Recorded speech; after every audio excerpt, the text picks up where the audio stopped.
हमारे वीडियो मसीहियों यानी क्रिश्चियंस को बाइबल सिखाने एवं उपदेश देने के लिए और उन लोगों के लिए बनाए जाते हैं जो सच्चे परमेश्वर को ढूंढ रहे हैं।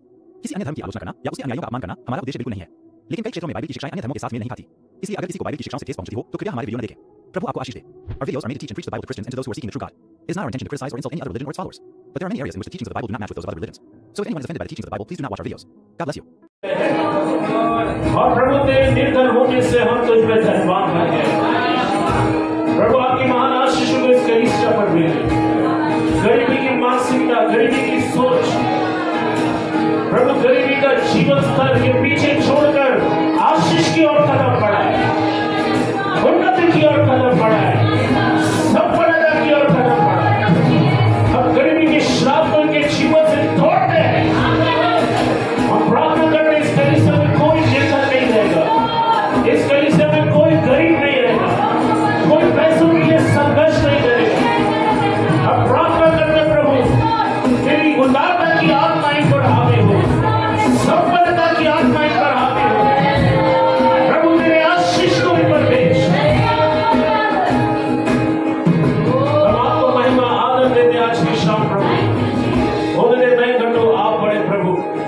प्रभु मैं अपना मुंह आपके सामने पसारता हूँ। प्रभु अपनी आंख से मुझे भर दे।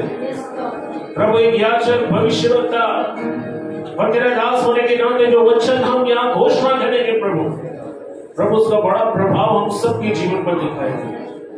हम आपको सारा आदर, सारी महिमा, सारी स्तुति देते प्रभु। जो लोग प्रभु महीने दर महीने तुझसे दूर है, जो कलीसिया में नहीं आ रहे प्रभु उन पर अनुग्रह कर, क्योंकि तेरा आना बहुत जल्दी होने वाला है।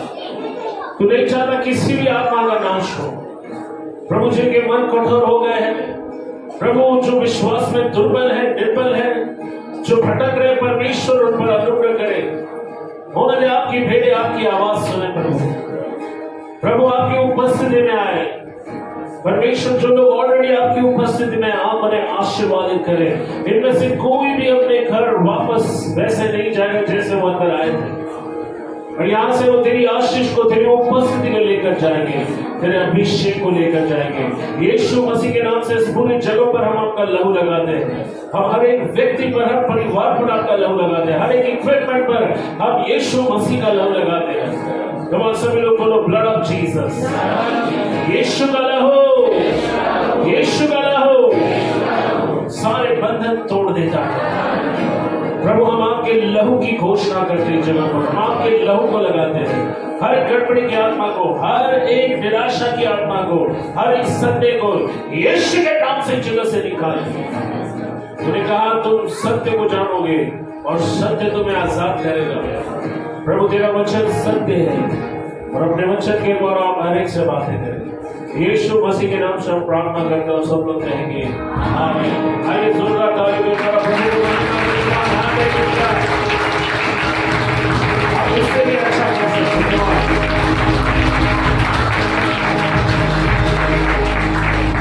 हैं। आप सभी लोग अपनी जगह पर बैठ सकते हैं। कमाल जल्दी से प्रभु आप सबको आशीष दे। हम इस पूरे महीने पैसों के विषय में सीख रहे हैं और प्रभु ने चाहा तो हम इस श्रृंखला को आगे भी जारी रखेंगे। जो लोग पिछले रविवार को नहीं थे, हमारे पूरा संदेश पिछले संडे का यूट्यूब पर है। आप लोग यूट्यूब पर जाए, आप लोग हमारे यूट्यूब चैनल को लाइक कर सकते हैं, सब्सक्राइब कर सकते हैं, अपने अविश्वासी दोस्तों के साथ शेयर कर सकते हैं।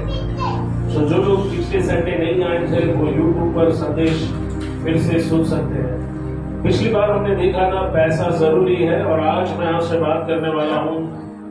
मेरे संदेश का विषय है चुनाव करो, किसकी सेवा करोगे, पैसों की या परमेश्वर की।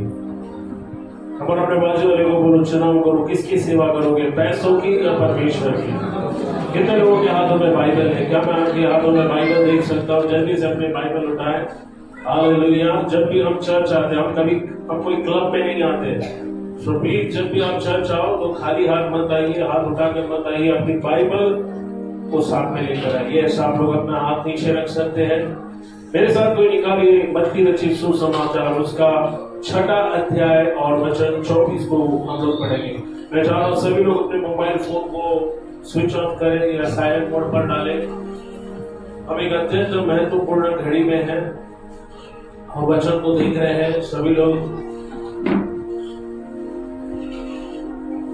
जैसा मैंने कहा, मेरा विषय है चुनाव करो, किसकी सेवा करोगे, पैसों की या परमेश्वर की।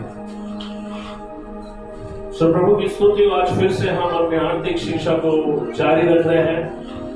पिछले हफ्ते हमने सीखा था कि दुनिया का सारा धन संपत्ति सिर्फ एक व्यक्ति की और वो है परमेश्वर। हालेलुया। हागे भविष्यवक्ता की पुस्तक में परमेश्वर कहता है कि संसार का सारा चांदी और सोना मेरा है। और हमने सीखा कि परमेश्वर आगे वचन 9 में कहता है, 2 अध्याय 9 में, कि मेरे भवन की जो महिमा है वो पिछली महिमा से ज्यादा बड़ी होगी। सो हम यहाँ सीखते हैं कि धन संपत्ति का प्राथमिक जो उद्देश्य है वो परमेश्वर की सेवा से जुड़ा हुआ है। जब भी परमेश्वर आपको धन या पैसा देता है तो इसका मकसद ये है कि आप उस धन और पैसे से परमेश्वर की सेवा करें। ये परमेश्वर आपकी सारी जरूरतों को पूरा करता है, लेकिन उसके साथ साथ जब आपकी जरूरतें पूरी होती है तब आपको परमेश्वर के राज्य को भी भूलना नहीं चाहिए। धन का प्राथमिक उपयोग परमेश्वर के राज्य के लिए होना चाहिए, उसके कार्य के लिए ही होना चाहिए। आप अपने पैसों के साथ जो करते हो उसका संबंध आपके प्रेम से भी। मैं चाहता हूं कोई निकालो मत्ती 6 अध्याय 24 वचन को जल्दी से पढ़े। यस। कोई मनुष्य 2 स्वामियों की सेवा नहीं कर सकता। कोई मनुष्य 2 स्वामियों की सेवा नहीं कर सकता। आगे। क्योंकि वह एक से बैर और दूसरे से प्रेम रखेगा। क्योंकि वो एक से बैर रखेगा और दूसरे से क्या करेगा? प्रेम रखेगा। हालेलुया। तो यहाँ पर आप देखते हैं कि परमेश्वर और पैसे में एक प्रकार का एक मुकाबला है और दोनों ही आपके जीवन में पहला स्थान पाना चाहते हैं। तो यहाँ यीशु मसीह साफ साफ शब्दों में कहते हैं कि कोई भी व्यक्ति धन और परमेश्वर दोनों की सेवा नहीं कर सकता। कोई व्यक्ति 2 स्वामियों की सेवा नहीं कर सकता, क्योंकि वो एक से प्रेम करेगा और दूसरे से बैर करेगा, और एक से विश्वास योग्य रहेगा और दूसरे से अधर्मी या अविश्वास योग्य रहेगा। अब इस बात को ध्यान में रखिए, याद रखिए कि परमेश्वर हमसे प्रेम करता है और वो हमारे साथ है, ना कि हमारे विरोध में। आप अपने पैसे के साथ जो करते हैं उसका संबंध आपके प्रेम से भी है। आप पैसे और प्रेम को अलग नहीं कर सकते। जैसा मैंने कहा, परमेश्वर हमारी परवाह करता है। वो हमें कभी भी धोखा नहीं देता, वो ना ही हमें कभी लूटता है। उसने सब कुछ अपने वचन में पहले ही हमारी भलाई के लिए बता दिया है। अगर हम उसके वचनों को मानेंगे और अपने जीवन में उसे लागू करेंगे तो हम अपने जीवन में आशीष को देखेंगे, उन्नति को देखेंगे, समृद्धि को देखेंगे। आज की शाम में आपसे पूछना चाहता हूं, कितने लोग अपने जीवन में आशीर्वाद देखना चाहते हैं? कितने लोग अपने परिवार को बेहतर स्थिति में देखना चाहते हैं? कितने लोग चाहते हैं कि आपके जीवन में आशीष आए? लेकिन उसके लिए आपको परमेश्वर के बताए गए सिद्धांतों को मानना पड़ेगा। आपको परमेश्वर के नियमों को अपने जीवन में लागू करना पड़ेगा, और जब आप उसे लागू करेंगे तो ही हम अपने जीवन में आशीष को देखेंगे। इस पर में यीशु स्पष्ट रूप से कहता है, कोई भी मनुष्य 2 स्वामियों की सेवा नहीं कर सकता, क्योंकि वो एक से बैर और दूसरे से प्रेम रखेगा, एक से विश्वास योग्य रहेगा और दूसरे से अविश्वास योग्य। तो परमेश्वर और धन दोनों की सेवा नहीं कर सकते। एक अंग्रेजी अनुवाद में, जो मॉडर्न अनुवाद है या आधुनिक अनुवाद है, बाइबल में धन के लिए अंग्रेजी बाइबल में जो शब्द आया है उसको मैमन कहते हैं। क्या कहते हैं? मैमन। अब ये मैमन इस शब्द का उपयोग हो गया। बाइबल में मैमन एक बुरी शक्ति है जो पैसों के द्वारा लोगों को अपना गुलाम बनाती है, उन्हें अपने वश में कर लेती है। उदाहरण, आपने दुनिया में लोभी लोगों को देखा होगा, लालची लोगों को देखा होगा, या कंजूस लोगों को भी देखा। ये वो लोग हैं जो पैसों के द्वारा, पैसों के बंधनों में आते हैं। पर आत्मिक जगत में मैमन एक देवता है। ओके, ये एक ऐसी बुरी शक्ति है जो लोगों को पैसों के द्वारा अपने कंट्रोल में रखता है। ओके, ये वो लोग हैं जो देने में विश्वास नहीं करते। ये ऐसे लोग हैं जो पैसों के प्रेम से बंधे होते हैं। ऐसे लोग आत्मिक क्षेत्र में एक ऐसे दुष्शक्ति के द्वारा बांधे जाते हैं जिसको यीशु ने मैमन या मामून जो देवता है उसे कहा है, जो कि बुरा और विनाशकारी है। यीशु हम सभी से कहता है कि हमें चुनाव करना पड़ेगा। ओके, हमें चुनाव करना पड़ेगा कि हम किसकी सेवा करेंगे, हम किसके प्रति विश्वास योग्य रहेंगे, हम किसे अपने जीवन का स्वामी बनाते हैं। वो चुनाव ये है कि कोई भी दो स्वामियों की सेवा नहीं कर सकता। और ये दो स्वामी है, कौन है पता है आपको? एक परमेश्वर है और दूसरा मैमन यानी पैसा। वो कहता है कि वो एक से बैर रखेगा और दूसरे से प्रेम करेगा। यदि आप पैसों से प्रेम करते हैं तो आप परमेश्वर से नफरत करोगे, उससे बैर करोगे। अगर पैसा आपको काबू करता है और आप पैसों को ध्यान में रखकर सारे निर्णय लेते हो तो परमेश्वर के लिए आपका स्वभाव बैर से भरा होगा। अक्सर लोग चर्च जाने के लिए ढेर सारे बहाने हैं। बारिश बहुत हो रही है, ठंडी है, ट्रैफिक जाम है, तबीयत ठीक नहीं है। लेकिन जब हम ऑफिस जाते हैं क्या हम ऐसे बहाने बनाते हैं? हम काम पर चाहे कितना भी सर में दर्द हो, सुबह उठ के हम जाएंगे। कितने भी बार बारिश हो, हम अपना बिजनेस, अपना काम हम बखूबी हम करेंगे। क्यों? क्योंकि हम जानते हैं कि अगर एक दिन हमने ऑफिस में काड़ा किया तो हमारा एक दिन का सैलरी कट होगा। एक दिन अगर दुकान बंद रखा तो हमारा एक दिन का घाटा होगा। तो अब देखो, कई बार चर्च आने के लिए हम ढेरों बहाने बनाते हैं, लेकिन काम पर जाने के लिए हमारे पास कोई बहाना नहीं होता। तो आप देखो कि असल में आप किसकी सेवा कर रहे हो, कौन आपके हृदय के ऊपर ज्यादा प्रभाव रखता है, पैसा या परमेश्वर? यदि आप दशमांश नहीं देते हो, तो चर्च में कई सारे लोग हैं जो सालों से आते हैं बट वो दशमांश देने में विश्वास नहीं करते, वो देने में विश्वास नहीं करते। ये वो लोग हैं जिनको पैसे ने अपना गुलाम बनाया। ये वो लोग हैं जिनके ऊपर पैसों ने अपना मजबूत शिकंजा कसा। यदि आप पैसे से प्रेम करते हैं तो आप परमेश्वर से द्वेष करोगे, उससे बैर होगे। अगर पैसा आपको काबू करता है तो पैसों को ध्यान में रखकर ही आप निर्णय लो। परमेश्वर के लिए आपका स्वभाव ऐसे समय में जो है बैर से यानी द्वेष से भरा होता है। या फिर आप परमेश्वर से विश्वास योग्य रहोगे और पैसों का तिरस्कार करोगे। मेरे बोलने का मतलब ये नहीं कि आप बिल्कुल पैसे को छूओगे नहीं या उसे हाथ नहीं लगाओगे। पैसा आपके लिए परमेश्वर से ज्यादा जरूरी नहीं हो। हालेलुया। जब बात परमेश्वर की आती है तो आप फायदे और नुकसान की नहीं सोचोगे। आप इसीलिए परमेश्वर की सेवा नहीं करोगे कि बदले में मुझे क्या मिलेगा। आप देखो, यहूदा जो था उसने यीशु के पकड़वाने वालों से यही पूछा, अगर मैं इसे तुम्हारे हाथ में कर दूं तो मुझे क्या मिलेगा। आप देखो, यहूदा का विनाश इसलिए हुआ क्योंकि उसने परमेश्वर से आगे पैसे को रखा। और याद रखो, जैसे पिछले सप्ताह मैंने बताया, दो प्रकार का धन है। एक है संसारिक धन और एक है सच्चा धन या अनंतकालीन धन। और ये अनंतकालीन और सच्चा धन आपको इसी आधार पर मिलता है कि संसार में रहते हुए आप संसारिक धन का इस्तेमाल कैसे करते हो। अब इसका मतलब बिल्कुल भी ये नहीं कि जो भी आप पैसा कमाते हो सब आप परमेश्वर के राज्य में लाओ। आपकी कुछ अपनी जरूरतें हैं। आप देखो, इस दुनिया में जीने के लिए जो बेसिक नीड है यानी जो मूलभूत जरूरत है, रोटी, कपड़ा, मकान, आप देखो हर चीज के लिए पैसा लगता है। हालेलुया। आप देखो, यहाँ चर्च आने के लिए भी रिक्शा वाला आपको फुकट में नहीं लाया, उसको आपको पैसे देने पड़े। अब देखो, इस दुनिया में कुछ भी मुफ्त नहीं है सिवाय उद्धार के, क्योंकि उसकी कीमत भी यीशु मसीह ने चुकाई है। हालेलुया। यीशु मसीह हमारे लिए क्रूस पर मरे और जो उद्धार की कीमत थी उसे उसने पूरा अदा कर दिया।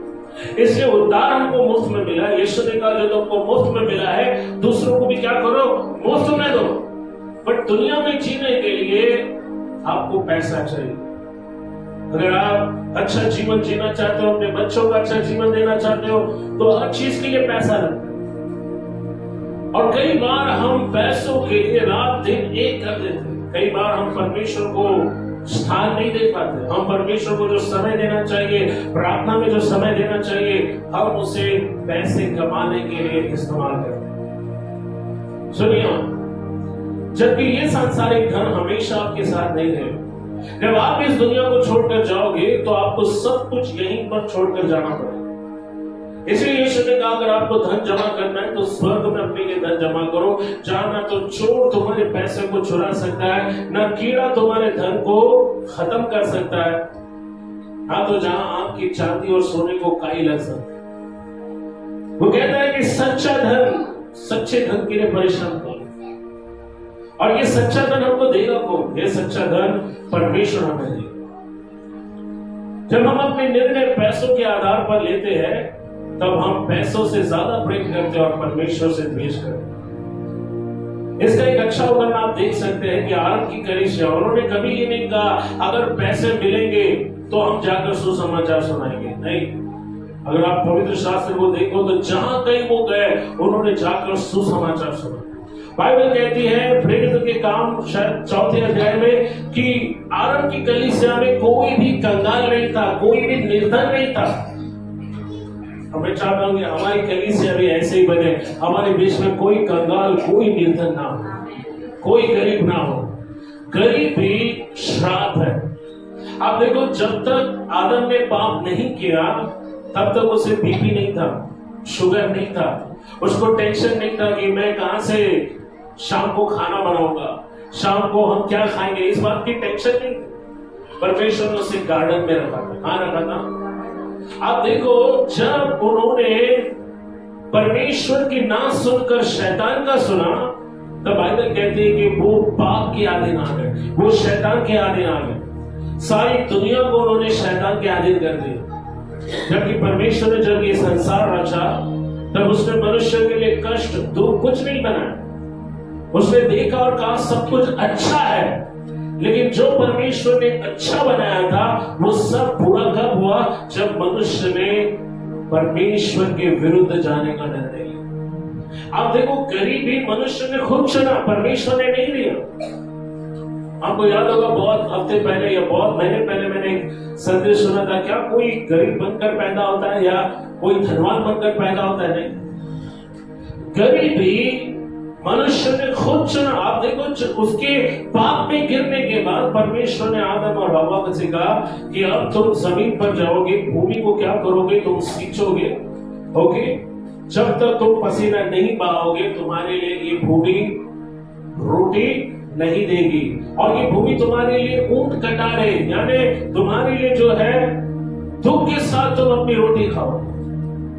तो आप देखो कि जब तक मनुष्य ने पाप नहीं किया था सब कुछ बढ़िया चल रहा था, उसको टेंशन नहीं था, बीपी नहीं था, शुगर नहीं था। ये सब कब आया? जब मनुष्य पाप नहीं किया। तो हम देखते हैं कि परमेश्वर को जिन्होंने अपने जीवन में पहला स्थान दिया है, परमेश्वर नहीं चाहता है कि वो गरीबी में रहे। परमेश्वर उनको गरीबी में देखना नहीं चाहता, रोते हुए देखना नहीं चाहता, क्योंकि गरीबी परिणाम है पाप का। और बाइबल कहती है जब यीशु क्रूस पर गया तब उसने पापों के साथ साथ आपकी गरीबी को भी अपने ऊपर ले ली। जब उसके कपड़े फाड़े गए, वो हमारे लिए निर्धन बना, वो हमारे लिए कंगाल बना। बाइबल कहती है कुरिन्थियों की किताब में, ताकि हम उसमें धनवान बने, ताकि हम उसमें आशीर्वादित बने। आप देखो, आरंभ की कलीसिया ने कभी ये नहीं कहा कि अगर हम सुसमाचार सुनाएंगे तो क्या हमको पैसा मिलेगा। नहीं, वो जहां कहीं गए उन्होंने जाकर सुसमाचार सुनाया, उन्होंने वचन का प्रचार किया, क्योंकि वो जानते थे कि यही परमेश्वर की इच्छा है। वो काफी समय पहले ही पैसों के मोह के बंधन से छूट गए थे। परमेश्वर ने उनको बहुत पहले पैसों के बंधन से छुड़ा लिया। अक्सर पैसों को लेकर हम देखते पति पत्नी के बीच झगड़े होते हैं। जब भी हिसाब सही नहीं होता है, महीने का हिसाब सही नहीं बैठता है, तो तू मैं चालू हो जाती। कई घर में पैसा झगड़े की वजह बनता है। आप देखो धन संपत्ति को लेकर भाई भाई बहन बहन भाई बहनों में झगड़े होते कि नहीं, राइट? आप देखो बच्चे और माता पिता के बीच धन संपत्ति को लेकर लड़ाई होती है। तो आज आपको निर्णय लेना है कि आप किसकी सेवा करो, परमेश्वर या धन की। आप देखो पुराने नियम में यहोशू ने लोगों को ललकारा और कहा, आज चुनाव करो कि तुम किसकी सेवा करोगे। तुम्हारे बाप दादा जिन देवताओं की पूजा करते थे, तुम उनकी सेवा करोगे या एकमात्र जीवित परमेश्वर की सेवा करोगे। यहोशू ने कहा, मुझे तुम्हारे बारे में नहीं मालूम, लेकिन मैं और मेरा घराना हम क्या करेंगे, हम जीवते परमेश्वर की सेवा करेंगे। एलिया कर्मेल की पहाड़ी पर लोगों से कहता है, कब तक तुम दो विचारों में पड़े रहोगे? आज निर्णय लो कि तुम बाल की सेवा करोगे या यहोवा की सेवा करोगे। पिछले बार मैंने आपको बताया था कि शैतान भी आपको पैसा दे सकता है, शैतान भी आपको धन संपत्ति दे सकता है, लेकिन याद रखो जब शैतान आपको कुछ देगा तो वो बदले में आपसे कुछ लेगा। और वो आपसे क्या लेगा मालूम है? वो आपके प्राणों को नष्ट करेगा, वो आपकी आत्मा को नरक में अधोलोक में पहुंचाएगा। इसलिए कभी भी ये गलती ना करें। गरीबी कई बार आती है क्योंकि हम शैतान से वाचा बांधते हैं। तो यहाँ पर हमें से कई लोग पहले प्रभु में नहीं थे, हम सब अविश्वासी थे, अधर्मी थे, और हमारे बाप दादाओं ने दुष्ट आत्माओं से वाचा बांधी, उनके साथ करार किया, उन्होंने जानवरों की बलि दी। और इस कारण से हम देखते हैं कि गरीबी पीढ़ी से पीढ़ी तक, एक पीढ़ी से दूसरी पीढ़ी में गरीबी उनका पीछा करते हैं। अगर किसी भी व्यक्ति की गरीबी को आपको देखना है तो आप उसकी 4 पीढ़ी को देखो। अगर उनके बाप दादा गरीबी में मर गए तो उसके बाद वो गरीबी अगली पीढ़ी पर आ, और आप देखो इस तरह से कई पीढ़ियां गरीबी में खत्म हो गई। आज निर्णय लेना है कि प्रभु जो संघर्ष हमने देखा है हमारी आने वाली पीढ़ी नहीं देगी। हमारे आने वाली पीढ़ी आशीर्वादित होगी। हमारे आने वाली पीढ़ी जीवन में वो सारे कष्टों को नहीं देखेगी जो हमने देखा। सुनिए, यहां पर परमेश्वर नहीं चाहता कि आप गरीबी में जीवन बिताएं, क्योंकि गरीबी उसकी ओर से नहीं है। तो आज आपको निर्णय लेना है कि आप किसकी सेवा करोगे। कोई मेरे साथ निकाले। इसका एक और अच्छा उदाहरण हम लूका 16 अध्याय वचन 9 में देख सकते हैं। लूका 16 अध्याय वचन 9। यहां पर प्रभु यीशु मसीह एक दुष्ट लेकिन चालाक दास की सराहना करते हैं। आप देखो लूका 16 अध्याय 1 वचन में बाइबल एक धनवान व्यक्ति की बात करता है जिसका एक मैनेजर था, एक सेवक था जो उसके अपने मालिक की सारे संपत्ति का देखरेख करता। अचानक एक दिन उसके मालिक ने आकर उससे कहा कि तू अपनी संपत्ति का लेखा मुझे दे, तूने आज तक क्या काम किया है मुझे लेखा दे। और ये जो दास था ये दुष्ट दास था, आलसी दास था, मगर बहुत चालाक था। उसने अपने मालिक के देनदारों से कहा कि तुम मेरे मालिक को कितना पैसा तुम्हारे ऊपर उधारी है। एक ने कहा 100 मन गहूं, तो उसने कहा एक काम कर 50 ले। और इस तरह से उसने अपने मालिक के जो ऋणी थे या जिनके ऊपर कर्जा था उनकी भलाई की।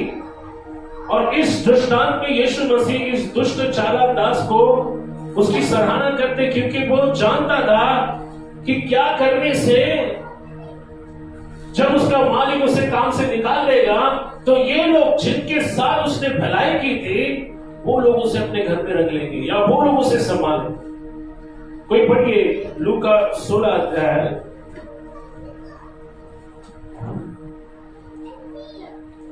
लूक 16 अध्याय 9 और वचन 10 को पढ़ सकते हैं। और मैं तुमसे कहता हूँ कि अधर्म के धन से अपने लिए मित्र बना लो, ताकि जब वो जाता रहे तो वे तुम्हें अनंत निवासों में ले चले। जो थोड़े से थोड़े में से सच्चा है वो बहुतों में भी सच्चा है, और जो थोड़े से थोड़े में अधर्मी है वह बहुत में भी अधर्मी है। अब यहाँ पर ध्यान दीजिए, ये जो स्टोरी है इसको अगर आप ध्यान से पढ़ेंगे, लूका 16 अध्याय वचन 2 में लिखता है, धनवान ने उसे बुलाकर कहा, ये क्या कहता है जो मैं तेरे विषय में सुन रहा हूँ? अपने भंडारी पन का लेखा दे, क्योंकि तू आगे को भंडारी नहीं रह सकता।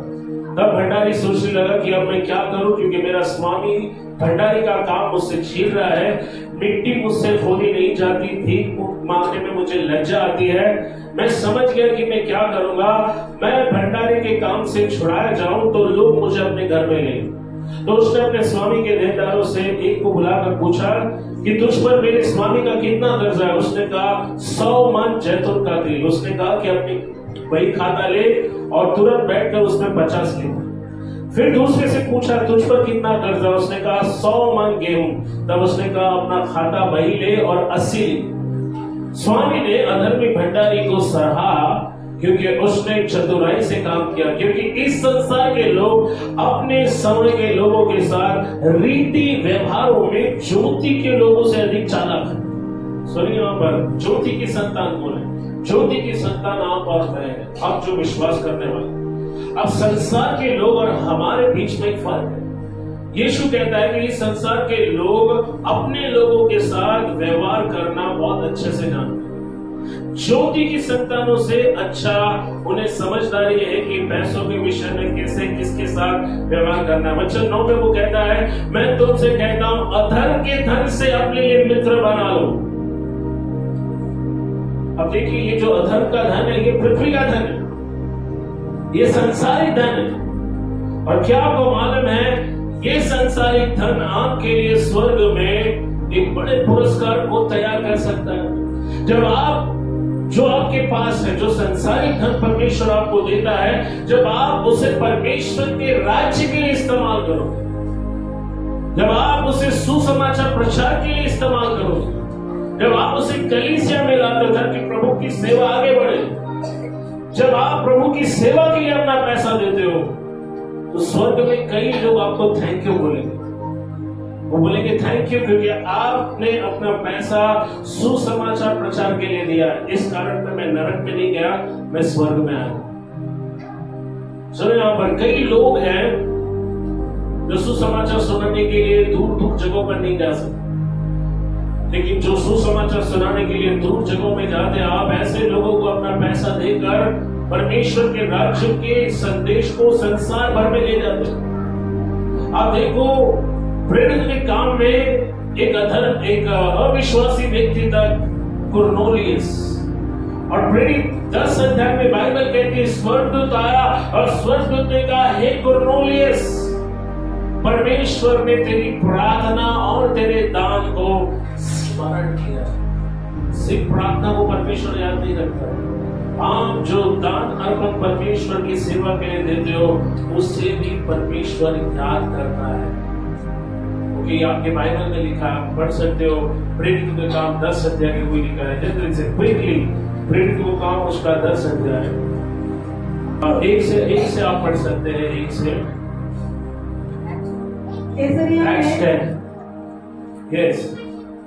कैसरिया में कुरनेलियुस नाम का एक मनुष्य था जो इतालियानी नामक पलटन का सूबेदार था। वह भक्त था और अपने सारे घराने समेत परमेश्वर से डरता था और यहूदी लोगों को बहुत दान देता था। ध्यान दें, यहाँ पर बाइबल कहती वचन 1 में वो क्या करता था? परमेश्वर का भक्त था, परमेश्वर से डरता था और किसको दान देता था? यहूदी लोगों। हेलो, किसको दान देता था? अब देखो, वो खुद अधर्मी था, लेकिन वो जानता था कि यहूदी लोग सच्चे एकमात्र जीवित परमेश्वर को जानते हैं, और इसलिए उसने यहूदी लोगों को बहुत दान दिया। बाइबल कहती थोड़ा नहीं, बाइबल क्या कहती? उसने बहुत दान दिया और परमेश्वर से बराबर प्रार्थना करता था। उसने दिन के तीसरे पहर के निकट दर्शन में स्पष्ट रूप से देखा, परमेश्वर के एक स्वर्गदूत ने उसके पास भीतर आकर कहा, हे कुरनेलियस। उसने ध्यान से देखा और डर कर कहा, हे स्वामी क्या? उसने उससे कहा, तेरी प्रार्थनाएं, वचन 4, तेरी प्रार्थनाएं और तेरे दान, सुनो, बाइबल कहती है तेरी प्रार्थनाएं और तेरे दान स्मरण के लिए परमेश्वर के आगे पहुंचे हैं। आपका दिया हुआ पैसा परमेश्वर के आगे बात करता है। इसीलिए यीशु ने कहा कोई व्यक्ति दो स्वामियों की सेवा नहीं कर सकता। या तो आप परमेश्वर से प्रेम करोगे या पैसों से। आज आपको चुनाव करना है कि आप किसकी सेवा करोगे, पैसों की या परमेश्वर की। इस दुनिया में कई लोग हैं जो पैसे को देवता मानते और मैमन नाम का देवता उनको कंट्रोल करता है। आज देखो कई लोग पैसों की पूजा करते हैं। पैसा नीचे गिर गया तो लोग बोलते हैं ये अशुभ चीज है। लोग पैसों के पैर पड़ते हैं, पैसों की आरती उतारते हैं, पैसों की पूजा करते हैं। साल में एक, मालूम ना आपको, समझ रहे आप लोगों को। और हम सब लोग इस संसार के लोगों के समान, लेकिन हम देखते हैं कि पैसा हमारा परमेश्वर नहीं है। हमारा परमेश्वर एक ही है, यीशु मसीह हमारा परमेश्वर है। और पैसा सिर्फ एक जरिया है। जब तक आप इस दुनिया में हैं, आपको पैसों की जरूरत है। हम पैसों से नहीं, हम परमेश्वर से प्रेम करें। जो विश्वासी दशमांश नहीं देता है वो परमेश्वर से कहता है कि मैं तुझसे ज्यादा पैसों से प्रेम करता। सुनिए, यहां पर जो लोग दशमांश नहीं डालते हैं, पैसा उनको कंट्रोल कर रहा है। और आप पैसा और परमेश्वर दोनों में से किसी एक को चुन रहे हो। और आपने किसे चुना मालूम है? पैसे। अब ध्यान दीजिए, अगर आपने पैसे को सुना है तो आप बड़े समस्या में आ सकते हैं। आपका पैसा आपको बचा नहीं सकता। आपका पैसा आपकी सुरक्षा की गारंटी नहीं है। आज जो पैसा आपके पास है वो किसी भी समय आपसे चला जा सकता है। आप देखो, यीशु ने बहुत अच्छी स्टोरी बताई लूका 12 अध्याय में। एक धनवान किसान था जिसको बहुत ही बड़ी बम्पर लॉटरी लगी। उसकी खेती में बहुत ज्यादा फसल आई। आपको याद है पिछले साल जब बारिश बहुत हो रही थी, अचानक टमाटर के दाम 100 रुपए किलो से ज्यादा हो गए। तब मैंने एक खबर देखी कि एक किसान ने सिर्फ टमाटर बेचकर 1 महीने में करोड़ों रुपए का मुनाफा कर दिया।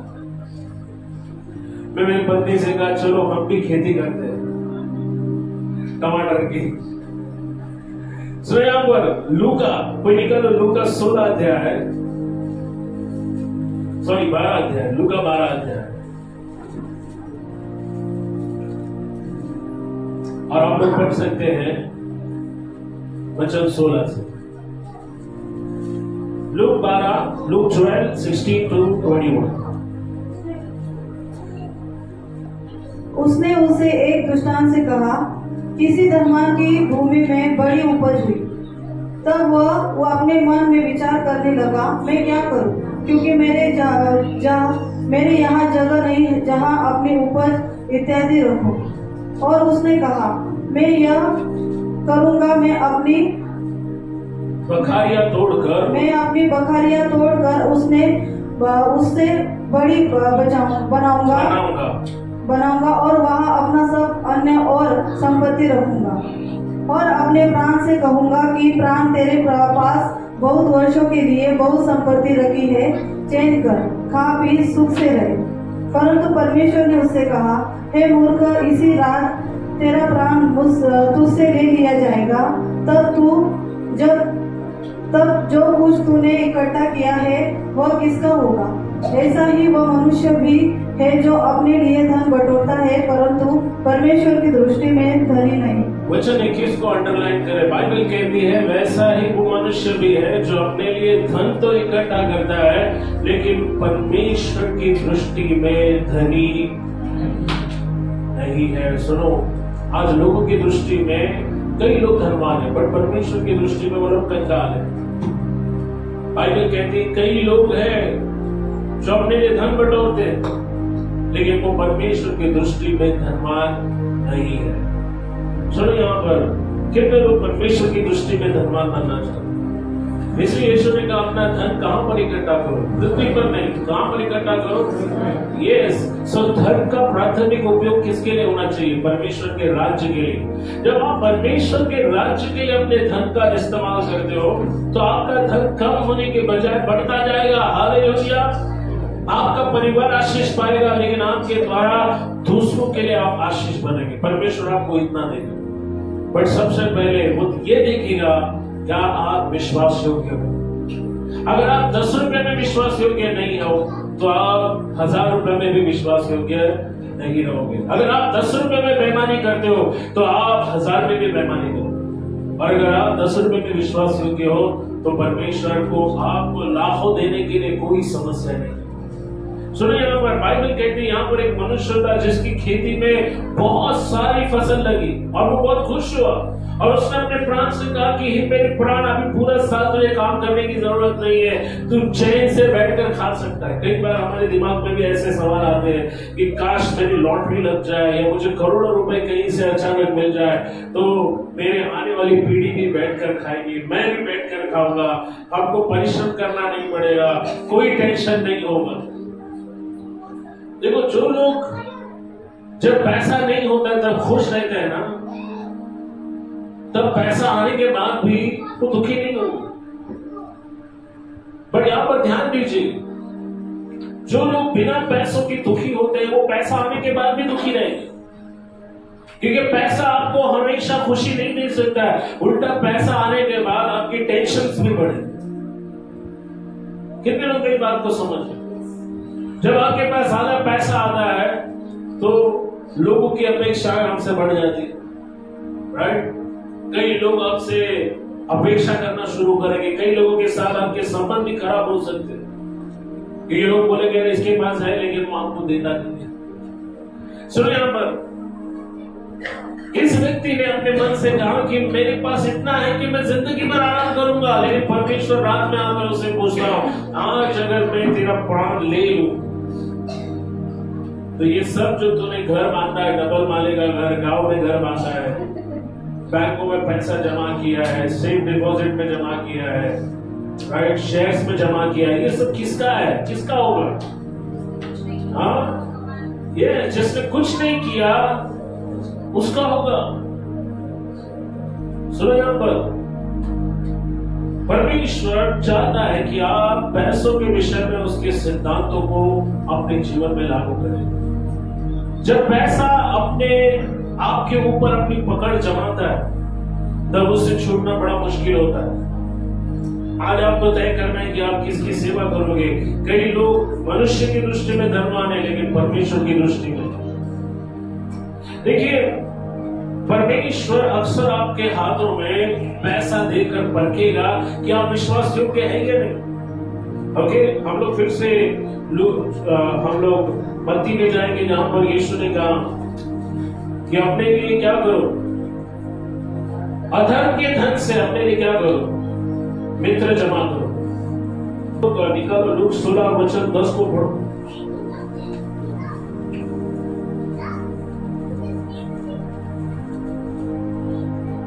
जो थोड़े से थोड़े में सच्चा है, उसके पहले वचन 9 को, लूक 16:9। और मैं तुमसे कहता हूँ, अधर्म के धन से अपने लिए मित्र बना लो। अधर्म के धन से अपने लिए क्या बना लो? मित्र बना लो। क्या बना लो? मित्र बना लो। हाँ, ताकि जब वो जाता रहे तो वे तुम्हें अनंत निवासों में ले ले। हाँ, और ध्यान दो, संसारिक धन हमेशा तुम्हारे पास नहीं रहेगा, क्योंकि यीशु कहता है जब वो जाता रहे, क्या जाता रहे? अधर्म का धन जब जाता रहे, जब तुम्हारे पास नहीं होगा। सुनो, संसारिक धन जो है वो हमेशा आपके पास नहीं रहेगा, वो चला जाएगा। क्योंकि यीशु खुद कहता है कि जब वो चला जाएगा तो तुम क्या करो, अपने लिए ऐसे मित्र बनाओ जो तुम्हें कहां ले जाएगी? हाँ, अनंत निवासों में। अनंत निवास क्या है? इस पृथ्वी पर एक दिन सबका अंत होगा। सो यीशु मसीह जब कहता है कि अधर्म के धन से अपने लिए मित्र बना लो ताकि जब तुम्हारा पैसा चला जाए तो वो तुम्हें अनंत निवासों में ले जाए। तो स्वर्ग में एक दिन कई लोग आपको धन्यवाद बोलेंगे, थैंक यू बोलेंगे कि क्योंकि आपने सुसमाचार के लिए अपना पैसा दिया, वो सुसमाचार हम तक पहुंचा और हम स्वर्ग में आए, नरक में नहीं गए। सुनो, यहाँ पर आपका पैसा जब आप परमेश्वर के राज्य के लिए इस्तेमाल करते हैं, तब परमेश्वर आपको सच्चा और अनंत धन देगा। हालेलुया। अनंतकालिक जीवन जो कि स्वर्गीय जीवन है, ओके, उसमें आपको बहुत बड़ा उपहार मिलेगा। वचन 10 में लिखा है, जो थोड़े में विश्वास योग्य है वो बहुतों में सच्चा है, वो बहुतों में भी सच्चा है।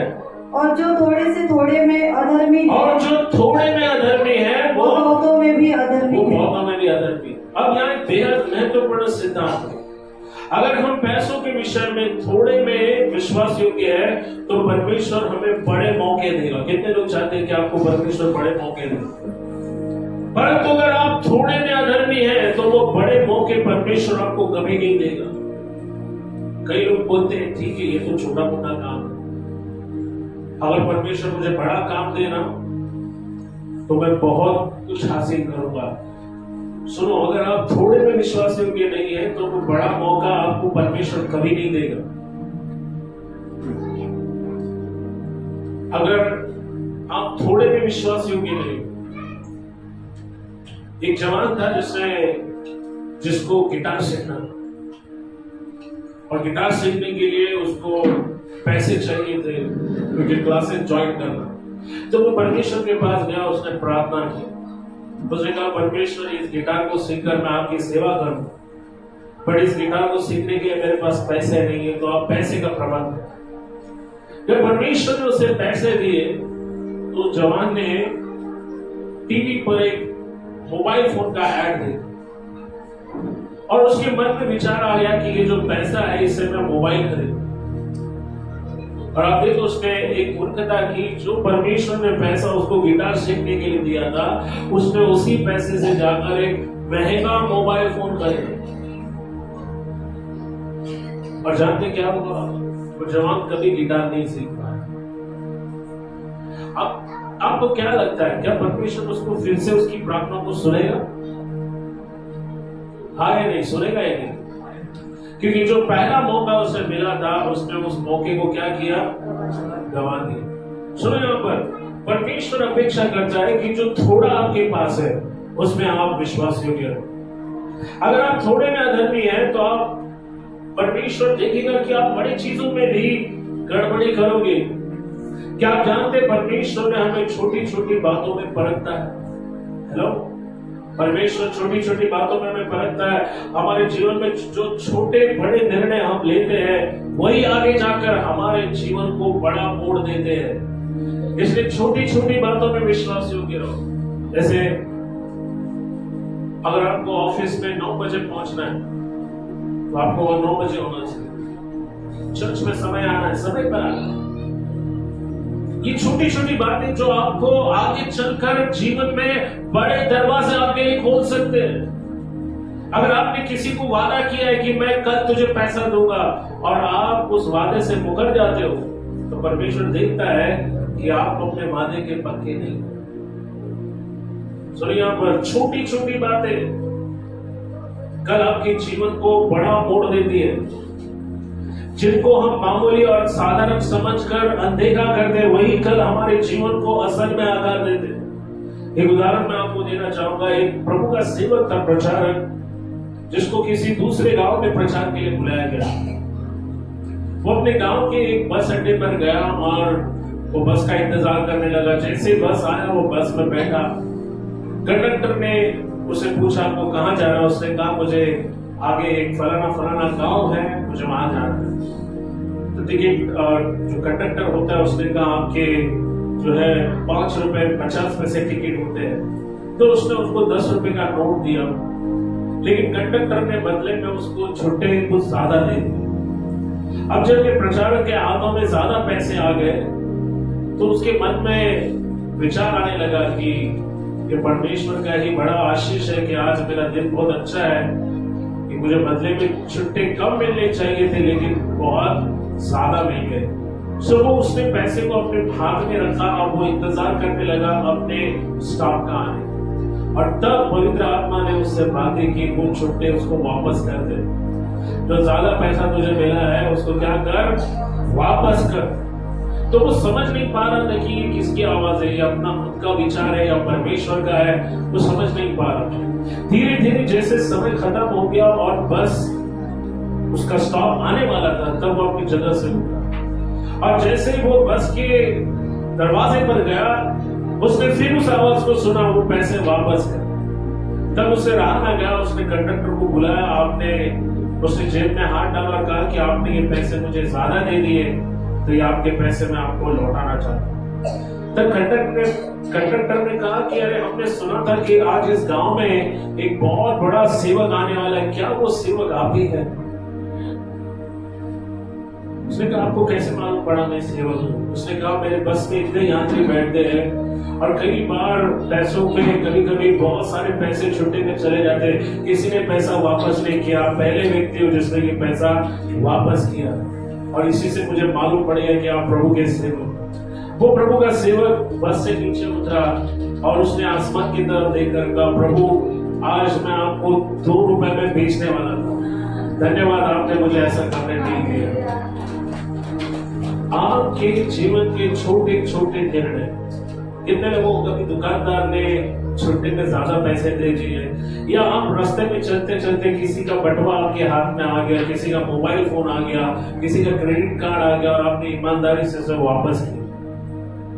अगर आपने नहीं किया है या आपको लगा कि ये परमेश्वर ने आपको आशीष दी है, तो आपको एक्चुअली परमेश्वर परख रहा है कि आप छोटी छोटी बातों में विश्वास योग्य हो या नहीं हो। अब सुनो यहाँ पर, क्योंकि परमेश्वर हमें देखता है, वो ये देखता है कि हम संसारिक धर्म में अधर्मी हैं या बेईमान। अब बाइबल में आकार नाम का एक व्यक्ति था जिसको लगा कि एक छोटी सी बात है, परमेश्वर इसको क्षमा करे। जब परमेश्वर प्रतिज्ञा की भूमि में इजराइल को लेकर गया, तब ऐ नाम का एक देश था जो इजराइल को अपने कब्जे में कर रहा था। अब इजराइल ने बहुत सारी लड़ाइयां जीती, लेकिन जब वो ऐ नाम के स्थान पर आए तब वहां लड़ाई हार गए और कई लोग मारे गए। जब यहोशू और इजराइल के सारे लोग वापस अपने घर आए, तब उन्होंने बहुत विचार किया कि हम ये लड़ाई क्यों हार गए। ये लड़ाई एक व्यक्ति के पाप के कारण वो हार गए, उसका नाम था आकार। आप लोग यहोशू की किताब को निकाल सकते हैं, यहोशू 7 अध्याय, ओके, और आप लोग वचन 6 को और फिर 18 वचन को पढ़ सकते हैं। यहोशू, जोशुआ 7 अध्याय, चैप्टर 7, 1 से 25 वचन है, पर हम लोग वचन 6 को, क्योंकि हमारे पास टाइम कम है, तो हम वचन 6 और 18 को पढ़ें।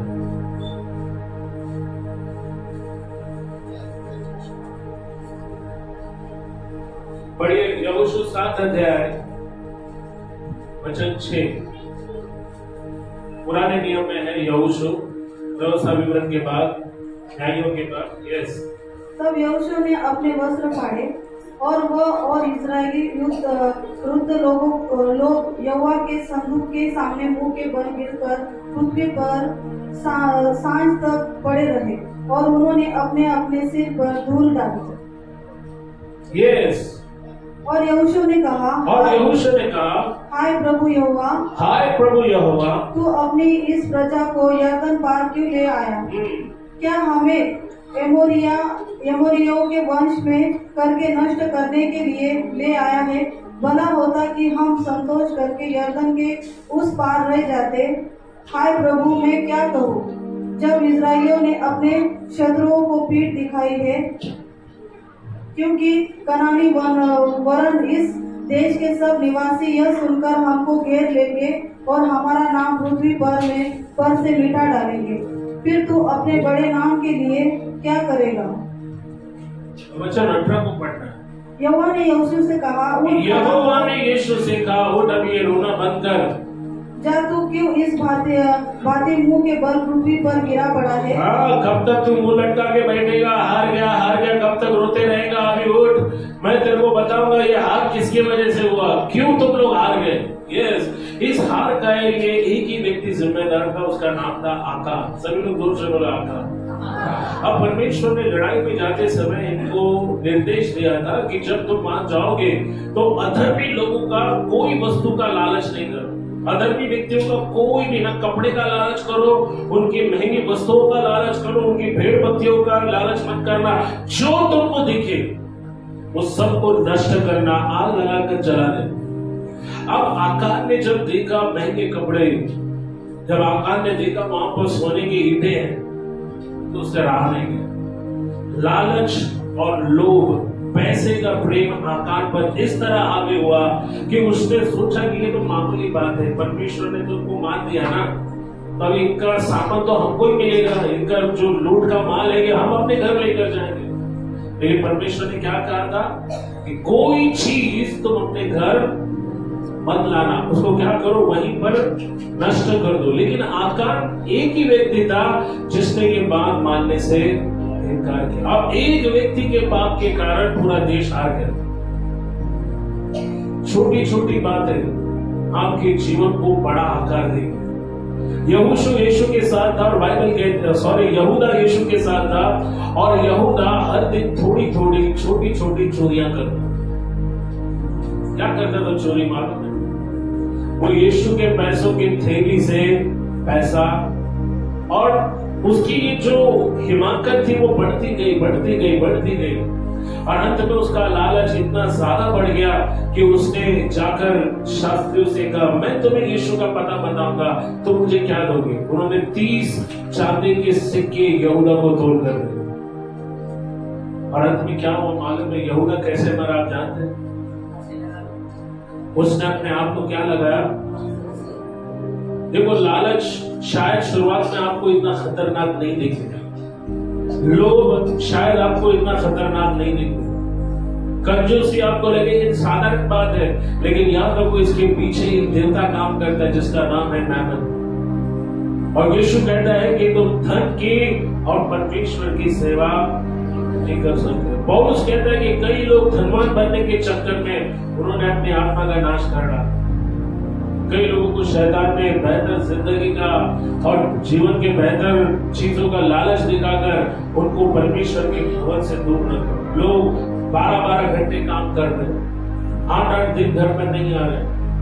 आप देखो आज लोग इतना पैसों के लिए पागल होते जा रहे हैं कि लोग अपनी पत्नी को घर छोड़कर विदेश में जाते हैं ताकि वहां से ज्यादा पैसा कमा कर लाए। परमेश्वर का वचन कहता है कि जिसको परमेश्वर ने जोड़ा है उसे कोई अलग ना करे। और मैं ये कहना चाहता हूँ कि नौकरी भी पति पत्नी को अलग नहीं करना चाहिए।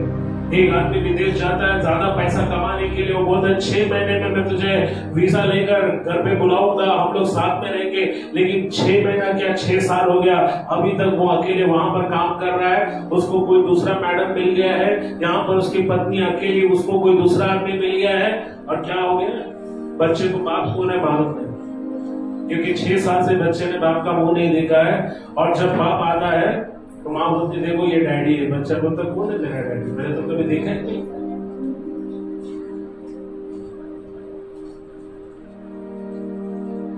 समझ रहे आप लोग? जो धन परमेश्वर देता है उसके साथ वो कभी दुख नहीं मिलाता। सो परमेश्वर आपको सच्चा धन देना चाहता है, लेकिन आज आपको चुनाव करना पड़ेगा कि आप किसकी सेवा करोगे। परमेश्वर की सेवा करोगे या धन की सेवा करोगे?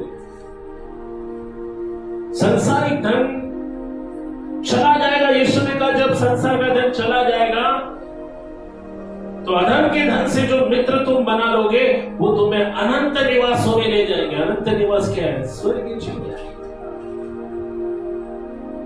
आकान, अब कमिंग बैक टू आकान, वचन 18 को पढ़ो। परमेश्वर ने कहा बहुत हो गया, रोना धोना भी उठा और देख क्यों तुम लोग हारे हो। सोचो। यस, 18 वचन 7 अध्याय यहोशू 7:18 वचन। तब उसने उसके घराने के एक पुरुषों को समीप खड़ा किया। हाँ। और यहूदा गोत्र का आकान जो जहरवंशी जब्दी का पोता। यहूदा गोत्र का, देखो यहाँ पर भी जो लालची मनुष्य था वो कहां से आया? और यीशु को धोखा देने वाला भी कौन था? तो यहूदा के गोत्र का आकान व्यक्ति था। आकान, यस, जब्दी का पोता, और कर्मी का पुत्र था, पकड़ा गया। सुनो, परमेश्वर ने साफ साफ बताया उनकी हार का, उनकी असफलता का, उनके हार का कारण उनकी जिम्मेदार कौन था? वो जिम्मेदार कौन था? कर्मी का बेटा आकान। अब आकान को पकड़ा गया। परमेश्वर ने कहा, जा, तेरे झुंड में एक व्यक्ति है जिसके पाप के कारण पूरा देश हार गया। यस, सोचो, अगर सूर्य कुमार ने क्या छोड़ दिया होता तो पूरा भारत क्या होता? तो एक व्यक्ति के कारण पूरा देश उत्साह मना रहा, सेलिब्रेशन कर रहा, और एक व्यक्ति के पाप के कारण पूरा देश हार गया। सुनो, यहां पर परमेश्वर ने क्या सजा दी उसको? आप लोग घर पढ़ सकते हैं। परमेश्वर ने कहा कि आकान ने तो ये किया है, पर आकान के कारण कई लोगों की जाने गई, पूरा देश हार गया। अब इसलिए आकान को सजा नहीं मिलेगा। आकान की पत्नी, बच्चे, सबको जमा करो। क्या करो? उसको पत्थरवा करके मार डाला। उसकी एक गलती के कारण, एक लालच के कारण उसका परिवार भी नष्ट हुआ। सुनो, यहां पर आकान ने सोचा होगा कि ये छोटी सी बात है, लेकिन इसका असर पूरे देश पर पड़ा। आकान के लालच ने उसकी आंखों को इतना अंधा कर दिया कि परमेश्वर ने जो निर्देशन उनको दिया था, उस निर्देशन को उसने नहीं माना। और आप देखते हैं कि उसके साथ क्या हुआ। उसके लालच के कारण जो कुछ उसके पास था वो सब उससे ले लिया गया। अब वापस आते हैं। आप देखो, प्रेरित के काम में एक जोड़ा था जिसने पवित्र आत्मा से झूठ बोला। उन्होंने अपनी जमीन बेची और जमीन का कुछ भाग अपने पास रखा और चर्च में आकर लीडर से कहा कि देखो, जो जमीन हमने बेची थी, ये पूरा का पूरा पैसा हमने चर्च में लाया। और परमेश्वर की आत्मा ने पतरस से कहा, ये लोग झूठ बोल रहे, क्योंकि उन्होंने थोड़ा सा पैसा क्या किया है? खुद के लिए रखा है। और हम देखते कि हनन्याह और सफीरा नाम की जो पति पत्नी थे, वो तुरंत एक ही क्षण में कलीसिया में उनकी मौत हो गई, क्योंकि उन्होंने पवित्र आत्मा से क्या कहा? झूठ बोला। तो आप देखो, लालच, लोभ आपके जीवन को ले डूबेगा। आपके लिए शायद ये छोटी बात है, लेकिन परमेश्वर अक्सर छोटी छोटी बातों में हमको परखता है। हालेलुया। अगर हम छोटी बातों में बेईमानी करते हैं तो हम बड़ी सी बड़ी बातों में भी बेईमानी करेंगे। उस वचन को पढ़े, लूका 16 अध्याय वचन 10 को।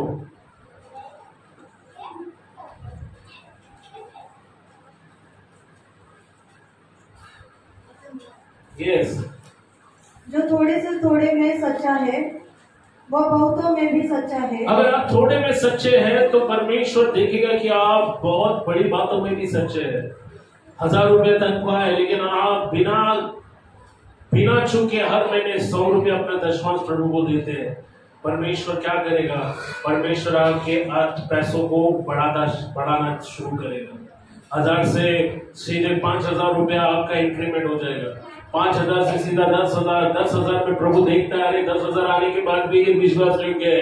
फिर परमेश्वर आपकी कमाई को और बढ़ाएगा और फिर आप 20,000 कमाने लगोगे, 20 से 50। और जब परमेश्वर देखता है 50,000 आने के बाद भी इसका सर घुमा नहीं है, इसका अकल ठिकाने पर है, अभी भी विश्वास योग्य है, तो परमेश्वर लाख रुपए भी आपके हाथ में देगा। और वो देखेगा कि लाख रुपए में भी आप विश्वास योग्य हो तो वो आपको 10 लाख देगा, और 10 लाख में भी अगर आप विश्वास योग्य है तो आपको करोड़ों भी देगा। यहां पर परमेश्वर कहता है, अगर तुम अधर्म के धन में सच्चे नहीं है तो सच्चा धन तुम्हें कौन देगा? और जो थोड़े से थोड़े में अधर्मी है वह बहुतों में भी अधर्मी है। इसीलिए जब तुम अधर्म के धन से सच्चे न ठहरे तो सच्चा धन तुम्हें कौन सौंपेगा? तो अधर्म के धन में अगर तुम सच्चे नहीं हो तो सच्चा धन तुम्हें कौन सौंपेगा? सुनो, यहाँ पर परमेश्वर देखता है, वो हमें सच्चा आत्मिक धन देना चाहता है। सच्चा आत्मिक धन क्या है? सच्चा आत्मिक धन अभिषेक है, पवित्र आत्मा का अभिषेक है, पवित्र आत्मा का वरदान है, पर परमेश्वर की बुलाहट है, उसकी सेवा है। आप जो परमेश्वर से मांग रहे हो वो आपको इसी आधार पर मिलेगा कि आप संसारिक धन को किस तरह खर्च करते हो, कैसे व्यवहार रखते हो। दूसरा कुरिन्थियों 8:24 में प्रेरित पौलुस कहता है अपने प्रेम का प्रमाण दो। हमारे प्रेम का सबूत क्या मालूम है? हम जिस तरह से अपने पैसे को इस्तेमाल करते वो प्रमाण है हमारे प्रेम का। अगर हम बोलते हैं परमेश्वर से प्रेम करते हैं लेकिन हम दशमांश देते नहीं है, हम दान अर्पण देते नहीं है, हम प्रभु के लिए उसके राज्य के लिए पैसा नहीं देते, तो हम झूठ बोल रहे हैं, हम दिखावा करते हैं, हम पाखंड करते हैं। ये पढ़िए दूसरा कुरिन्थियों 8:24, 2 Corinthians chapter 8 verse 24।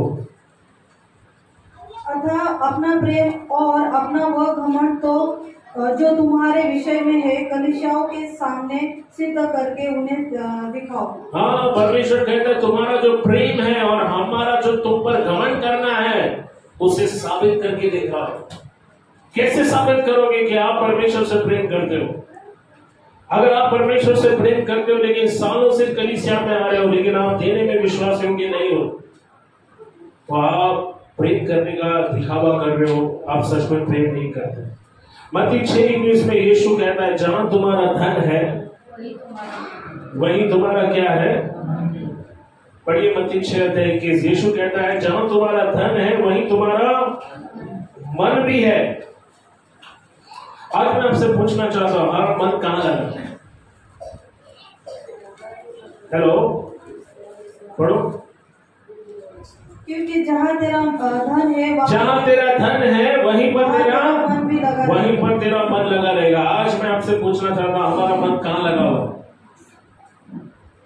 कई लोग बोलते हैं हमारे बच्चे हमारे धन दौलत है, यानी उनका मन कहां है?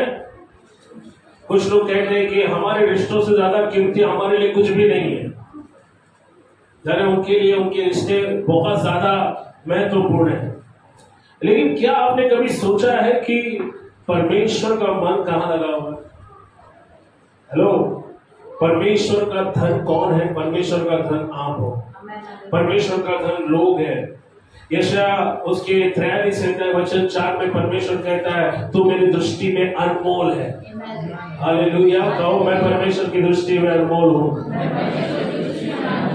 आप भले किसी के लिए अनमोल हो या नहीं, लेकिन परमेश्वर के लिए आप अनमोल हो, कीमती हो, क्योंकि उसने अपना पुत्र आपके लिए दिया है। हालेलुया, उसके पुत्र की जान आपके लिए दी गई है। हालेलुया, इसलिए यशाया 43 यानी 43:4 में वो कहता है तुम मेरी दृष्टि में अनमोल हो। 1 पतरस 2 में पतरस कहता है परमेश्वर का धन तो तुम ही हो। सो हम परमेश्वर के लिए बेशकीमती है, इसलिए वो कहता है उसके राज्य में ज्यादा निवेश करो ताकि तुम्हारा मन भी परमेश्वर के राज्य में लगा रहे, क्योंकि जहां तुम्हारा धन है वही तुम्हारा।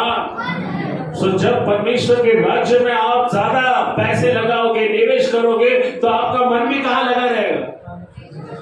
कहां लगा रहेगा?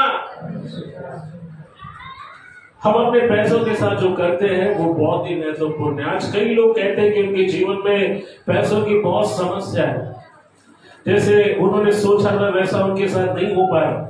इसका एक प्रमुख कारण है शायद हम पैसों के व्यवहार में विश्वास योग्य नहीं।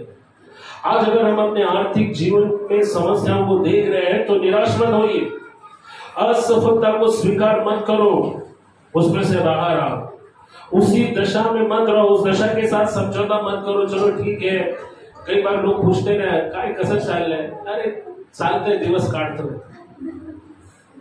क्या बोलते हैं हम लोग? हाँ, चल रहा है, दाल रोटी चल रहा है, प्रभु दे रहा है, हाँ दिन कट रहा है। यानी आप अपनी दशा के साथ बहुत ही आरामदायक रहना पसंद करते हो, यानी आप उसमें से बाहर आना नहीं चाहते हो। सो अगर आप अपने प्रॉब्लम में रहना आपको पसंद है तो फिर परमेश्वर भी आपके लिए कुछ नहीं कर सकते। आपने देखा हवाई जहाज कैसे उड़ते? कितने लोगों ने देखा हवाई जहाज? अब पृथ्वी के ऊपर गुरुत्वाकर्षण का बल है, इंग्लिश में क्या बोलते हैं? ग्रेविटी।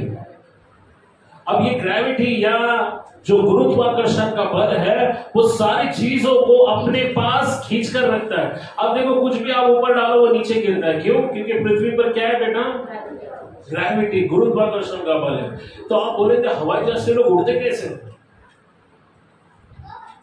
हवाई जहाज अपने अंदर इतना बल निर्माण करता है कि वो गुरुत्वाकर्षण को रद्द नहीं करता। गुरुत्वाकर्षण है, बट वो गुरुत्वाकर्षण के बल से भी ज्यादा बल निर्माण करता है, जिसकी वजह से वो हवा में उड़ पाता है।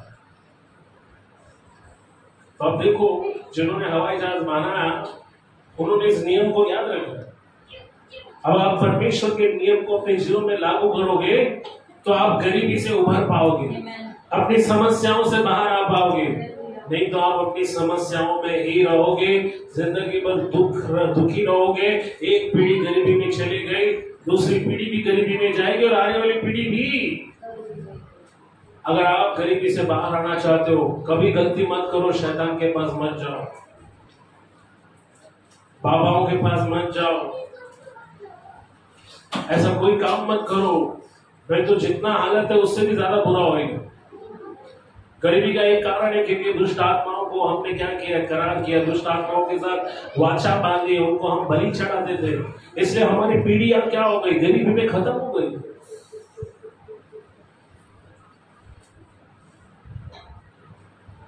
दुष्ट आत्माएं पीछा नहीं छोड़ती, गरीबी का दुष्ट आत्मा पीछा नहीं छोड़ता है। क्यों? क्योंकि पीढ़ियों ने क्या किया, वाचा बांधी। आप जो भी कमाते हो घर में रहता ही नहीं है, पुरता ही नहीं है। 1 तारीख को लाते हो, 5 तारीख को खत्म हो गई।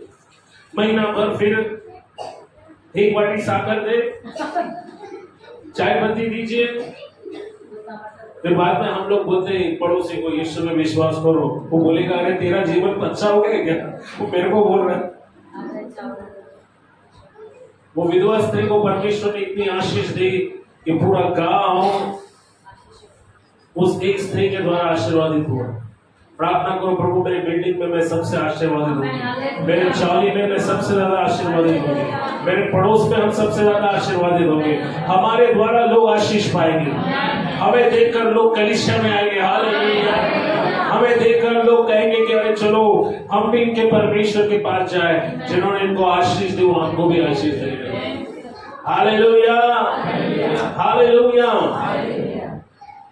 मत्ती 4 में यीशु ने कहा जो मेरे वचन को सुनता है, 7 में सॉरी, और उस पर चलता है, वो क्या है, समझदार है। सिर्फ सुनने वाला समझदार नहीं। अब इस हॉल के बाहर जाने के बाद आपने जो इस कान से सुना है, इस कान से अगर बाहर निकालते हो तो फिर से प्रभु ही आपका भला कर सकता है। सिर्फ सुनने से आपके जीवन में सफलता नहीं आएगी, पर उस पर चलने से। अगर उसमें आप विश्वास योग्य रहोगे, समझदार रहोगे और जो आपने सीखा उसका उपयोग उचित ढंग से करोगे, तो आपके जीवन में जो है वो आपको और भी दिया जाएगा। लास्ट में एक बात मैं बोलना चाहता हूं, मत्ती 25 अध्याय, ये पूरा अध्याय आप लोग घर पे पढ़ो। मत्ती 25 अध्याय 14 से 30 में एक धनवान व्यक्ति था जिसके 3 दास थे और बाहर जाने, वो कई बार बाहर जाने वाला था, तो जाने के पहले उसने तीनों को बोला और तीनों को कहा कि मैं बाहर जा रहा हूं, इसलिए मेरा पैसा मैं तुमको देकर जा रहा हूं, इसका क्या करो, अच्छा इस्तेमाल करो। तो पहले को उसने 5 दिया, दूसरे को 2 दिया और आखिर में जो था उसको कितना दिया। कुछ दिनों के बाद मालिक स्वामी वापस आया और उसने हिसाब लिया। बोलो चलो तीनों आ जाओ इधर, बताओ क्या किया तुमने मेरे पैसे के साथ। तो जिसको 5 था वो बड़े आनंद के साथ कहा मालिक आपने मुझे 5 तोड़े दिए, मैंने 5 का क्या किया, 10 कर दिया। हालेलुया। मालिक बड़ा खुश हुआ, बोला शाबाश तूने मेरा बहुत फायदा किया है, अपने स्वामी के आनंद में सहभागी। दूसरे को बोला बता तूने क्या किया। उसने कहा मालिक देख तूने 2 तोड़े दिए थे, मैंने क्या किया, 1 2 का 4 किया। नहीं क्या किया, मैंने 2 का 4 किया। मैंने क्या किया, 2 का। बड़ा शाबाश, अपने स्वामी के आनंद में सहभागी हो। अब लास्ट में आखिर में एक बचा था, उसको बोला इधर आ, क्या किया तूने। उसने बोला मैं बहुत डर गया था, तू बहुत दुष्ट आदमी है, जिधर तू बोता नहीं वहां पर काटता है, इसलिए देख मैंने तेरा धन क्या किया, मिट्टी में। अब मिट्टी में इसलिए गाड़ दिया क्योंकि वो चालाक नहीं था, आलसी था, उसको पता नहीं था कि उस पैसे के साथ क्या करे, तो उसको समझ में नहीं आया, तो उसने क्या किया, मिट्टी में वो पैसा तब स्वामी ने कहा कुछ कहा। आइए हम पढ़ते वचन 28 और 29, 2 वचन। ये पूरी स्टोरी आप घर जाकर पढ़ सकते हैं। मत्ती 25 अध्याय 28 और 29। यस, लास्ट वचन है। इसीलिए वह तोड़ा उससे ले और वो तोड़ा उसने उससे ले लिया, और जिसके पास 10 तोड़े हैं, और जिसके पास 10 तोड़े थे दे दो। अब यहाँ पर इंटरेस्टिंग स्टोरी सुनो, यहाँ पर सभी लोग ध्यान दो। अगर जो आपके पास है उसमें आप विश्वास योग्य नहीं है, अगर आप उसका उपयोग उचित ढंग से नहीं करते हैं, तो जो आपके पास है उठाकर किसी दूसरे को दिया जाएगा। क्या आप चाहेंगे कि जो आशीष परमेश्वर आपको देना चाहता है वो आपको ना देकर किसी और को दिया जाए? जिस पर आपका हक था वो किसी और को मिले? हाँ, सुनो, अगर आप विश्वास योग्य नहीं हो, समझदार नहीं हो, अगर उसका उपयोग जो आपको परमेश्वर ने दिया है उचित ढंग से नहीं करते, तो जो आज आपके हाथ में वो किसी दूसरे को दिया जाएगा। ये बात मैं डराने के लिए नहीं बोल रहा हूं, बट मैं आपको तैयार करना चाहता हूं